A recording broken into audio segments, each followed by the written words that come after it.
नमस्कार दोस्तों, कौन बनेगा करोड़पति के बारे में अपडेट लेकर हम आपके सामने एक बार फिर हाजिर हैं। और आज आपको अपने इस एपिसोड में हम बताएंगे कि अमिताभ बच्चन का जो म्यूजिक रूम है वो किसने उनसे छीन लिया। जी हाँ दोस्तों, बने रहिए हमारे साथ। अगर आप अभी हमारे यूट्यूब चैनल पर नए आए हैं तो इस चैनल को सब्सक्राइब कर लीजिए और बेल आइकन का बटन जरूर दबाएं। कमेंट करके हमें वीडियो के बारे में जरूर बताएं। तो दोस्तों चलिए शुरू करते हैं। दोस्तों जैसा कि आप सबको पता है, कौन बनेगा करोड़पति का 15वां सीजन चल रहा है सोनी एंटरटेनमेंट टेलीविजन पर। हर रात 9 बजे सोमवार से शुक्रवार तक टेलीकास्ट होता है। और आज हम आपको बताने वाले हैं कि अमिताभ बच्चन के म्यूजिक रूम पर किसने कब्जा कर लिया। जी हाँ दोस्तों, अमिताभ बच्चन का जो प्रतीक्षा बंगला है वहाँ पर उन्होंने अपने लिए एक म्यूजिक रूम बनवाया हुआ था, जिसमें वो वर्ल्ड म्यूजिक सुना करते थे। उनसे मिलने के लिए जो लोग जाते थे वो भी वहां पर वर्ल्ड म्यूजिक सुना करते थे। और अब उनके इस म्यूजिक रूम पर किसी और का कब्जा हो गया है। नमस्कार दोस्तों, मैं हूं आपका दोस्त। और अब आपको बता दें कि अमिताभ बच्चन जो हॉट सीट पर बैठे हुए लोगों का स्वागत करते हैं, तो इस बार उन्होंने आर्चिज के स्टार कास्ट का स्वागत किया। और इसमें अमिताभ बच्चन के सामने हॉट सीट पर उनके नाती अगस्त्य नंदा भी बैठे हुए थे।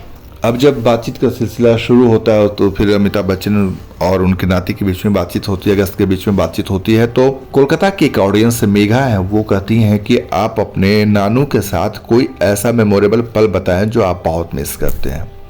अब इस पर अगस्त्य नंदा जो है अमिताभ बच्चन के नाती, वो अमिताभ बच्चन की ओर बड़ी मासूमियत भरे अंदाज में देखने लगते हैं।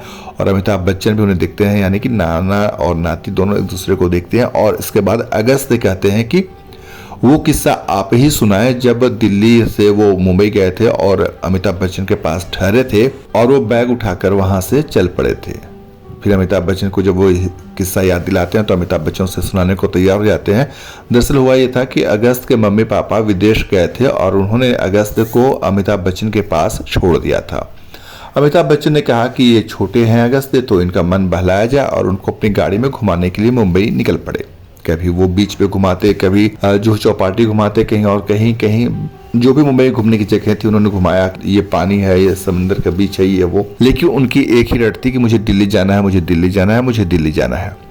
अमिताभ बच्चन बताते हैं कि किसी तरह से उनको घुमाते हुए 2-3 घंटे के बाद वो वापस घर लौटे, लेकिन उनकी जो रट थी दिल्ली जाने की वो खत्म नहीं हुई, बंद नहीं हुई, और वो वापस रटते रहे कि उन्हें दिल्ली जाना है।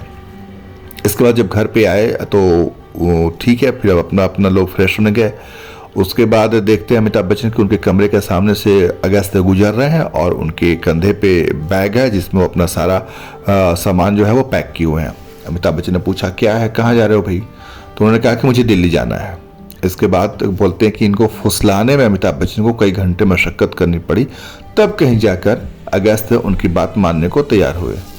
इसके बाद अमिताभ बच्चन बताते हैं कि हमने इनके मम्मी पापा को फ़ोन किया कि भैया आप लोग जल्दी से आइए, आपका बच्चा दिल्ली जाना चाहता है, वो यहाँ रहना नहीं चाहता। अमिताभ बच्चन इसके बारे में बताते हुए तारीफ भी करते हैं अपने नाती को। कहते हैं कि ये बिल्कुल होना चाहिए कि एक बार जो ठान ले बच्चे उसको पूरा करने की जिद पाल लें, ये अच्छी बात होती है। और अगस्त में ये बात है कि वो जब एक बार ठान लेते हैं कि मुझे ये काम करना है तो फिर उस काम को वो पूरा करते हैं। हंसी ठाकुर का दौर चल रहा था। इसी बीच अगस्त ने जो द आर्चिज मूवी की डायरेक्टर हैं जोया अख्तर, वो भी सेट पर मौजूद हैं। तो उनसे कहा कि जोया मैम, आपने तो मेरे नानू के साथ काफ़ी वक्त गुजारा, देखा, साथ में काम किया आप लोगों ने, तो कुछ ऐसी यादें शेयर कर सकती हैं जो भी बहुत मेमोरेबल हों। तो जोया अख्तर कहते हैं कि पता नहीं दुनिया को ये बात पता है या नहीं, लोग जानते हैं या नहीं जानते हैं, लेकिन जब वो प्रतीक्षा बिल्डिंग में प्रतीक्षा घर में जाया करती थी अमिताभ बच्चन से मिलने के लिए, तो अमिताभ बच्चन ने उन्हें दिखाया था कि वो उनका एक अलग से म्यूजिक रूम है जहाँ पर वो वर्ल्ड म्यूजिक सुना करते हैं। जोया अख्तर कहती है तब वो नहीं जानती थी कि वर्ल्ड म्यूजिक क्या होता है। पहली बार उन्होंने वहीं पर सुना, देखा, जाना और समझा। तो इस बारे में जिक्र करती हैं। तभी अमिताभ बच्चन कहता है अच्छा हुआ कि आपने मुझे इस बात की याद दिला दी। अब वो जो मेरा म्यूजिक रूम था, अमिताभ बच्चन बताते हैं कि अब वो जो मेरा म्यूजिक रूम था, अब उसमें ये रहते हैं, यानी अगस्त रहते हैं। और ये वहीं उन्होंने जमकर धमाल मचाया हुआ है उसमें, क्योंकि वो तोड़फोड़ करके ये दीवार यहाँ से तोड़ो, ये दीवार यहाँ से हटाओ, ये बेड इधर नहीं रखनी है, बेड उधर रखना है, तकिया यहाँ रखना है, मतलब पूरा उधम मचाया हुआ है और पूरे रूम का हुलिया उन्होंने बदल दिया।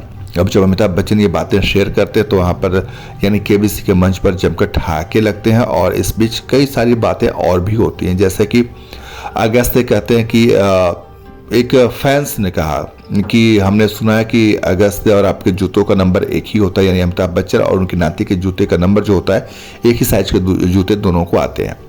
तो इस पर अगस्त कहते हैं कि हाँ ये मेरे जूते पहन लेते हैं चुरा कर, हम उसे मेरे जूते अमिताभ बच्चन पहन लेते हैं।